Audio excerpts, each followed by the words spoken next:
بندے جو ہوتے ہیں وہ مختلف رشتوں میں ہوتے ہیں. ایک رشتہ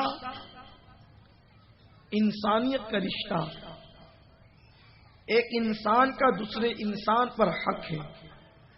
ایک رشتہ ایمان کا رشتہ، ایک مومن کا دوسرے مومن پر حق ہے.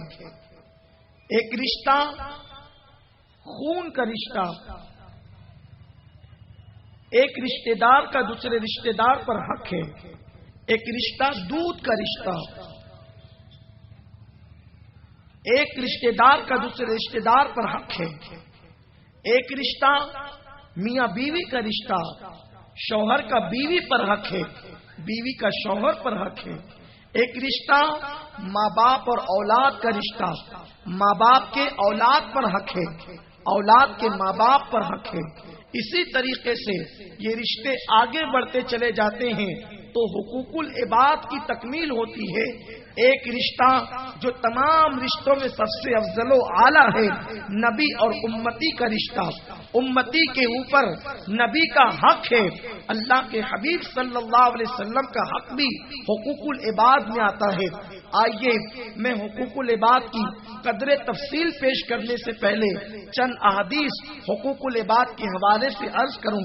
میرے پیارے آقا صلی اللہ تعالی علیہ وسلم کے پیارے دیوانوں، اگر اللہ کے حق میں کسی نے کوتاہی کر دی تو اللہ تبارک و تعالی اپنے فضل سے اسے معاف فرما دے گا.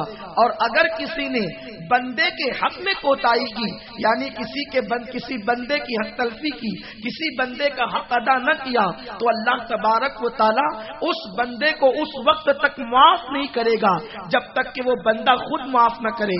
میرے پیارے آقا صلی اللہ تعالی علیہ وسلم کے پیارے دیوانوں، ایک انسان کا دوسرے انسان پر کیا حق ہے، ایک انسان کا دوسرے انسان پر کیا حق ہے. بحیثیت انسانیت ابھی یہاں مومنوں کافر کی بات نہیں ہو رہی ہے، بلکہ ایک انسان کی حیثیت سے انسان کا دوسرے انسان پر کیا حق ہے. میرے آقا صلی اللہ تعالی علیہ وسلم ارشاد فرماتے ہیں، لوگوں اگر تم نے اللہ کے بندوں پر ظلم کیا، اگر کسی مسلمان نے کسی کافر پر زبردستی ظلم کیا بغیر کسی وجہ کے، اس کو ستایا، تو کل قیامت کے دن اس کافر کا حامی میں رہوں گا اور رب کی بارگاہ کے اندر اس کافر کی طرف سے میں اس مسلمان کے خلاف مقدمہ دائر کروں گا کہ پروردگار اس نے فلاں کو کیوں ستایا. میرے پیارے آقا علیہ الصلوۃ و تسلیم کے پیارے دیوانوں، اسلام وہ مقدس دین ہے، اسلام وہ مقدس مذہب ہے کہ ایک مسلمان بلا کسی وجہ کسی کافر کو ستائے تو اللہ کے رسول صلی اللہ علیہ وسلم فرما رہے ہیں کہ میں اس کے خلاف مقدمہ رب کی بارگاہ میں دائر کروں گا. اب آپ اندازہ لگائیں، جب مسلمانوں کے خلاف کسی کافر کے ستائے جانے پر مصطفیٰ جان رحمت اس کے خلاف مقدمہ دائر کر رہے ہیں تو اس مسلمان کی حیثیت کیا ہوگی، اس کی پوزیشن قیامت کے دن کیا ہوگی. میرے پیارے آقا علیہ الصلوۃ و تسلیم کے پیارے دیوانوں، یہ انسانیت کا درس مصطفیٰ جان رحمت صلی اللہ علیہ وسلم نے عطا فرمایا. آج لوگ اسلام کی تعلیم سے ناواقف ہے، اسی لیے اسلام پر دہشت گردی کا الزام لگاتے ہیں. ہے کوئی ایسا مذہب، ہے کوئی ایسا مذہب کا قائد جو اپنے ماننے والوں سے کہے کہ اگر تم نے ہمارے خلاف بولنے والوں کو یا ہمارے خلاف مذہب میں عمل کرنے والوں کو اگر تم نے بلا وجہ ستایا تو ہم تمہارے خلاف رب کی بارگاہ میں شکایت کریں گے. یہ تنہا صرف اسلام ہے. میرے پیارے آقا علیہ الصلوۃ و تسلیم کے پیارے دیوانوں، میرے آقا علیہ الصلوۃ و تسلیم انسان تو انسان ہے. آقا علیہ الصلوۃ و تسلیم ارشاد فرماتے ہیں، لوگوں جب تم میدان جہاد میں کسی پر حملہ کرو تو اس علاقے والوں میں جو پھلدار درخت ہے تم ان کو بھی مت کاٹنا. اگر تم نے ہرے بھرے پھلدار درختوں کو زبردستی کاٹا، قیامت کے دن اللہ کی بارگاہ میں تمہیں جواب دینا ہوگا. جو مذہب ہرے بھرے درختوں کو کاٹنے پر پابندی لگاتا ہو، جو مذہب بلا وجہ پھلدار درختوں کو اجاڑنے پر پابندی لگاتا ہو وہ مذہب انسانوں کے حقوق کو کیسے سکھاتا ہوگا؟ جیسے جیسے رشتے آگے بڑھتے جاتے ہیں، پابندیاں بڑھتی جاتی ہے، تاکید بڑھتی جاتی ہے. یہ تو انسانیت کا رشتہ ہے، مگر جب یہ رشتہ انسانیت جب ایمان کے رشتے میں بدل جاتا ہے تو پھر یہ اور اعلیٰ ہو جاتا ہے، یہ اور افضل ہو جاتا ہے. پھر ایمان کا رشتہ کیا ہوتا ہے؟ آج سے میں آپ کو بتاؤں میرے پیارے آقا علیہ الصلوۃ و تسلیم کے پیارے دیوانوں، میرے آقا ارشاد فرماتے ہیں من اذا مسلمن فقط اذانی ومن اذانی فقط اذى اللہ، کہ جس نے کسی مسلمان کو تکلیف پہنچائی گویا اس نے اپنے نبی کے دل کو تکلیف پہنچائی، اور جس نے نبی کے دل کو تکلیف پہنچائی اس نے اللہ کو اذیت پہنچائی، اور جس نے اللہ کو اذیت پہنچائی اس کا ٹھکانہ جہنم ہے. آپ دیکھتے چلے جائیں رشتے جتنے مضبوط ہوتے جاتے ہیں، رشتے جتنے قریبی ہوتے جاتے ہیں، پابندیاں اتنی بڑھتی جاتی ہے.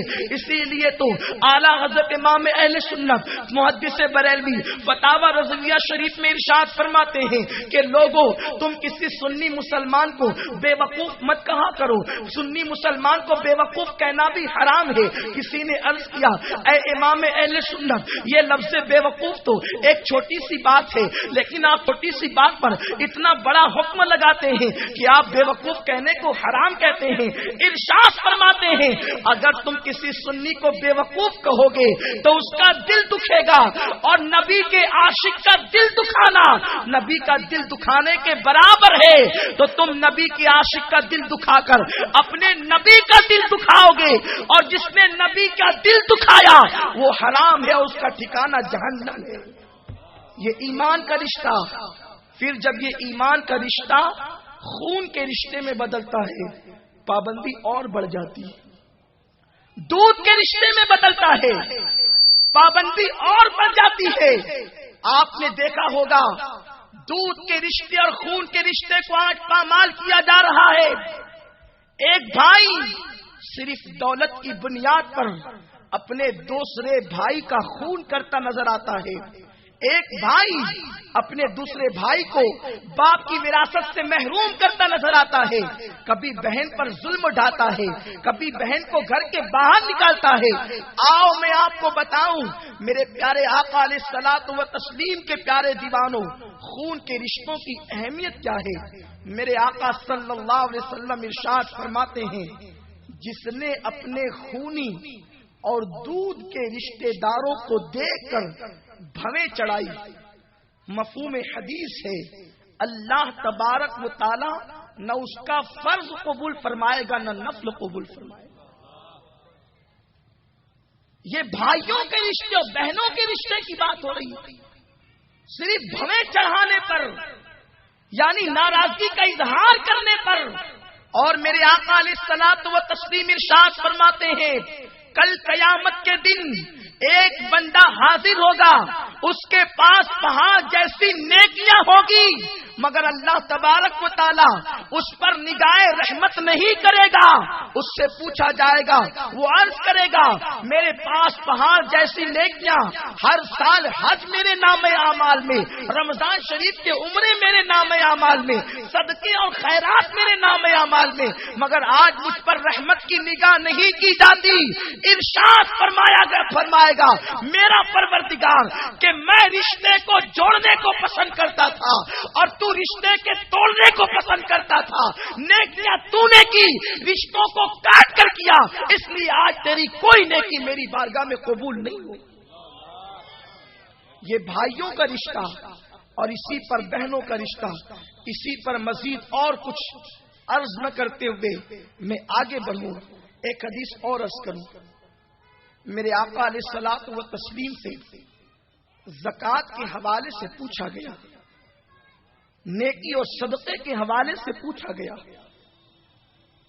کہ یا رسول اللہ ہمارے صدقات اور زکوٰۃ کے سب سے زیادہ حقدار کون ہیں؟ تو میرے آقا صلی اللہ علیہ وسلم نے فرمایا تمہارے قریبی رشتہ دار.